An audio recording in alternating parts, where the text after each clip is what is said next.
Hoje nós iremos falar dos vários inquéritos, alimentares utilizados no consultório para avaliar o consumo alimentar desse paciente. Então, na realidade, o que é que acontece? A gente fez uma anamnese, avaliou o paciente, verificou quais são os sinais e sintomas de deficiências nutricionais, e aí a gente vai ver qual a relação desse consumo alimentar com possíveis deficiências nutricionais. Então, será se ele está comendo, por exemplo, menos frutas e verduras que são ricas em complexo B, vitamina A, vitamina D, enfim, vários outros nutrientes, e a gente consiga, através da alimentação, fazer uma readequação desse plano alimentar, tá? Então, os vários inquéritos, eles assim chamados, que nada mais é do que você avaliar como é que está a alimentação da pessoa do dia a dia, vai servir para o quê? Avaliar os hábitos alimentares, além de descobrir essas deficiências, tá? Verificar possíveis intolerâncias alimentares, Geralmente a pessoa vai falando, não, eu como isso, mas eu tenho uma certa intolerância ou uma certa alergia alimentar a determinados tipos de alimentos. Verificar a qualidade e a quantidade da dieta. Então, verificar se realmente ele tem uma alimentação em qualidade ou então em quantidade correta. E também verificar quais são as possíveis modificações na dieta. Então, pode ser que ele tenha uma alimentação mais pastosa, uma alimentação mais branda, enfim.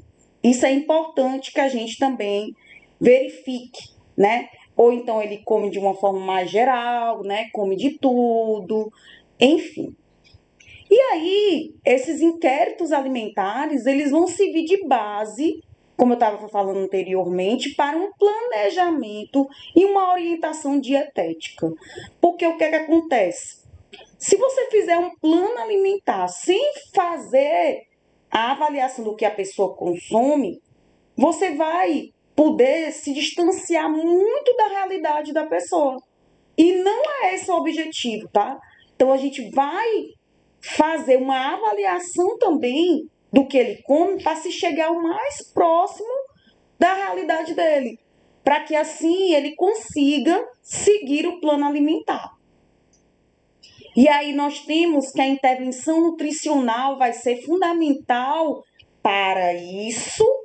Eu tenho que fazer uma boa avaliação desse consumo alimentar, tá? Para avaliar realmente quais são as preferências, as aversões, enfim, conhecer melhor a alimentação do meu paciente, assim, que eu possa dizer, tá? E aí, a gente vai avaliar esse consumo alimentar, a gente vai ver se o que ele está consumindo pode ser por isso, se ele tiver em superávit calórico. O que é o superávit calórico? Comendo mais do que ele precisa e por isso ele está com excesso de peso, ou ele pode estar em déficit calórico, comendo menos do que ele precisa, e aí ele pode estar emagrecendo, tá? E aí a gente vai ter várias vantagens e desvantagens desses inquéritos alimentares.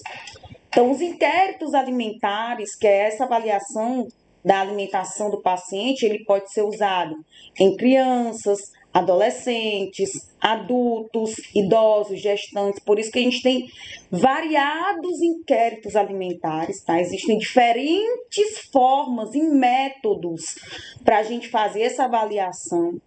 E aí, para a avaliação acontecer, a gente precisa da participação do entrevistado, que no caso vai ser o paciente, ver se ele tem uma certa alfabetização ou não, ver se ele, como é que está a questão da memória, pode ser que ele não lembre, o que ele come. Por exemplo, eu tenho um paciente idoso, geralmente ele acabou de comer e não lembra do que comeu, então ele não tem uma memória tão boa para isso, tá? E aí tem que avaliar também as condições clínicas do paciente, o estado geral, enfim, para escolher o melhor método de avaliação do consumo alimentar. Tá? Então, a gente pode ter métodos que são chamados retrospectivos. O que é que isso quer dizer? Você vai perguntar o que ele comeu no passado, em um dia mais comum, por exemplo, para avaliar realmente, né, como é que está a alimentação dele. Ou eu posso ter métodos prospectivos, em que você vai avaliar o tempo atual ao presente. Então, você pode, por exemplo, pedir, ele foi ao consultório e você vai explicar como se faz, tá? Essa descrição sobre a alimentação e ele vai, por exemplo, ficar por um certo tempo anotando o que ele come para ver se realmente, né, ele está seguindo o plano ou como é que está realmente uma visão mais precisa do que ele come no dia a dia, tá? Então, esse método a gente vai aprender também é interessante. Os métodos prospectivos, né, eles exigem uma alta complexidade, tempo, a gente vai ver isso, e eles são pouco utilizados. Já os retrospectivos, que você pergunta o passado da pessoa, né, um passado lógico que recente da alimentação dela, são mais práticos, mais baratos, mais utilizados na prática clínica. Tá? Então, como métodos quantitativos, a gente teria, por exemplo, o recordatório 24 horas, tá? Então, você vai conhecer como é a alimentação da pessoa nas últimas 24 horas, né? Em um dia mais comum dela. E existem os métodos qualitativos, por exemplo, em que você vai saber com que frequência aquela pessoa come determinados alimentos, tá? Então, no método do recordatório de 24 horas, tá? Então, é muito utilizado no consultório para avaliar a alimentação, tá? Da pessoa. É interessante que você utilize em dias mais comuns. Então, você vai perguntar qual é o dia mais comum dele, como é o histórico de alimentação dele, tá? Então, você vai realmente conhecer aproximadamente, lógico, como é a alimentação desse paciente nas últimas 24 horas. Como eu estava falando, depende muito da memória do paciente, do diálogo, tá? Como também idade, sexo, nível de escolaridade. Então, a gente vai ter que fazer, né, no caso nutricionista, um recordatório que você consiga maiores detalhes sobre essa alimentação. Você pode utilizar álbuns fotográficos mostrando o tamanho das porções, porque às vezes o paciente não tem muita noção, né? Então você vai perguntar: nas últimas 24 horas, que não seja no final de semana, de um dia mais comum, como é a sua alimentação? Você vai perguntando, né, até se chegar, né, aproximadamente. Lógico, é um método subjetivo, tá, ao que ele come. Então, as vantagens desse recordatório 24 horas: curto tempo de administração, não altera a ingestão do indivíduo, ele vai dizer o que ele consumiu mesmo, né? São nas últimas 24 horas, pode ser usado para qualquer idade e até mesmo em indivíduos que são analfabetos e tem um baixo custo. As desvantagens depende da memória, tem que ver a questão da comunicação do paciente, tá? Às vezes o paciente ele não consegue definir o tamanho das porções, tá? Então, pode acontecer isso. Isso aqui é um modelo, tá? De um recordatório 24 horas. Aqui vocês percebem que a gente tem a refeição, o horário, o local, os alimentos, as medidas caseiras e as quantidades, tá? Então, a gente vai perguntar, por exemplo, nas últimas 24 horas, qual foi a alimentação do paciente? Lembrando que você não é interessante que você fique perguntando. E no café da manhã, para não induzir o paciente, tá? Você pergunta, qual foi a sua primeira refeição, por exemplo? E não vai ficar dizendo as refeições, você vai dizer, e a próxima refeição? Qual foi o horário? Qual foi o local? Aí ele vai dizer, por exemplo, eu comi no café da manhã um café com pão com ovo. Aí você vai perguntar quantidade do café, se ele colocou algum açúcar ou adoçante no café, esse pão, quantas quantidades, né, a quantidade que ele consumiu, se ele colocou, foi um também, foram 2 ovos, né? E aí a gente vai seguindo dessa forma. Nos lanches também, foi uma fruta, foram 2, né? O que teve a mais? No almoço, por exemplo, ele vai dizer que comeu arroz, macarrão, farofa, feijão, carne, salada, uma sobremesa e um suco. Você vai perguntar: qual a quantidade de arroz? Em colheres de sopa. Qual a quantidade de macarrão? Em colheres de sopa, de farofa, feijão, carne, salada e assim consequentemente, tá? Então a gente vai ter um exemplo aqui de um recordatório de 24 horas. Outro tipo de avaliação do consumo alimentar é o diário alimentar, tá? Nesse diário alimentar tem uma vantagem que é o quê? Os alimentos são anotados no momento do consumo. Então, ele comeu, anotou. Não depende da memória, então, digamos que é interessante para quem realmente não tem uma memória muito eficiente. Menor erro quando bem orientado, ele vai medir o consumo atual, tem uma maior precisão. Desvantagem pode acontecer, por exemplo, de o paciente não conseguir estimar as porções, requer um certo tempo, então você anotar tudo o que você consome durante o dia, então requer tempo, conhecimento de medidas, né, organização. Então, por exemplo, isso daqui seria um modelo de diário alimentar e você vai explicar para o seu paciente como é que ele vai anotar a refeição, o horário, a descrição direitinho, tá? Então, tudo isso você tem que explicar, tá? E aí, a gente tem também uma outra forma de avaliação do consumo alimentar, né, que seria a história alimentar, né, que você vai conhecer do seu paciente, né? Por exemplo, isso daqui é uma avaliação dietética, né? Nessa história alimentar você vai ver se tem alguma alergia, como é que está o consumo de líquidos, como é que está a mastigação, o apetite, tá? Então você vai conhecer, né, se ele, por exemplo, com que frequência consome sal, açúcar, os alimentos diet light, os suplementos, né? Então tudo isso você vai conhecendo, tá? E nós temos o questionário de frequência alimentar.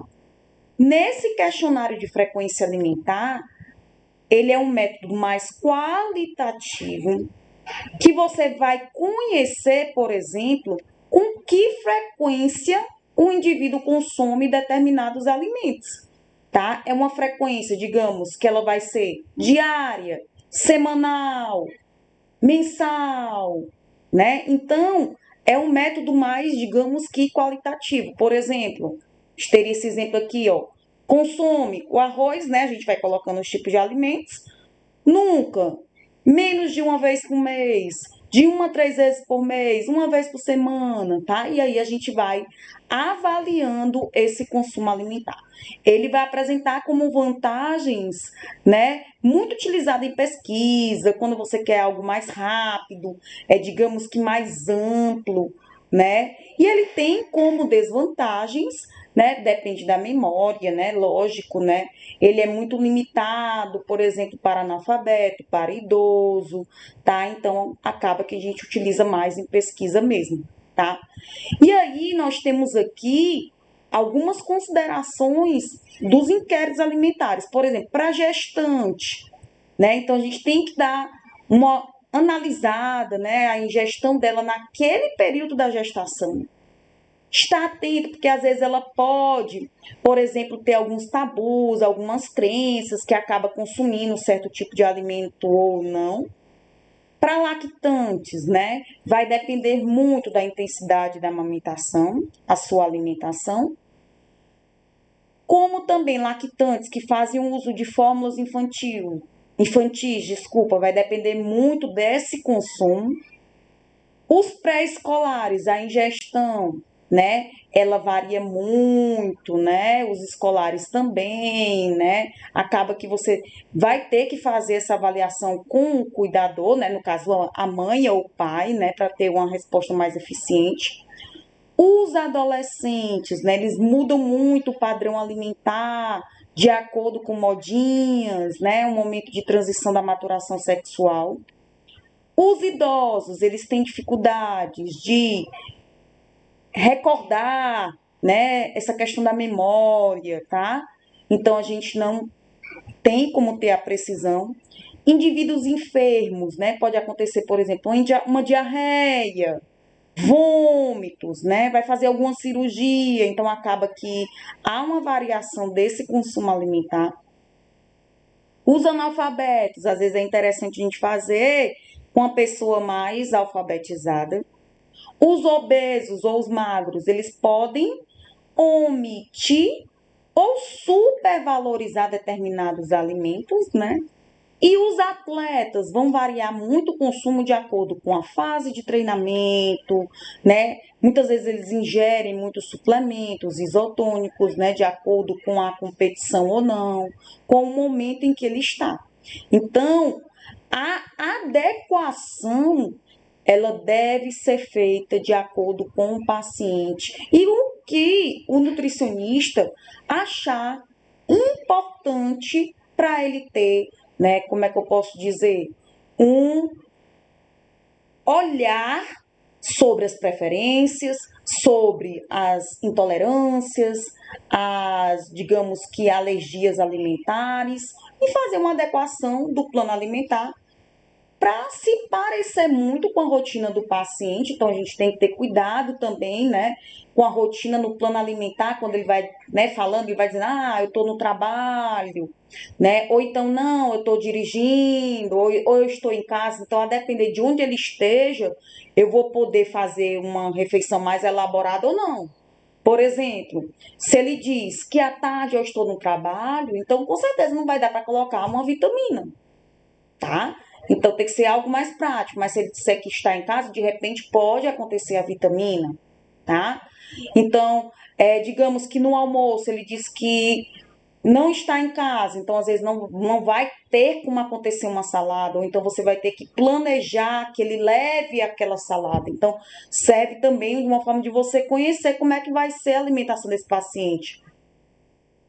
Ou então, não, eu como no self-service, então você pode sugerir, né, as opções que ele pode estar colocando no prato. Enfim, né, você vai conhecer também através desse recordatório se ele faz atividade física ou não. Então, a depender, por exemplo, da atividade física, colocar alimentos antes, durante, após, durante o dia, organizar esse plano de acordo com a atividade física, a atividade profissional dele, os gostos, como eu já falei anteriormente. Então, esse é um momento muito importante, tá? De avaliação do paciente. Então, espero ter contribuído um pouco, tá? Com o conhecimento de vocês com relação a esses aspectos. E nós vamos ficando por aqui. Fica aqui o meu muito obrigado.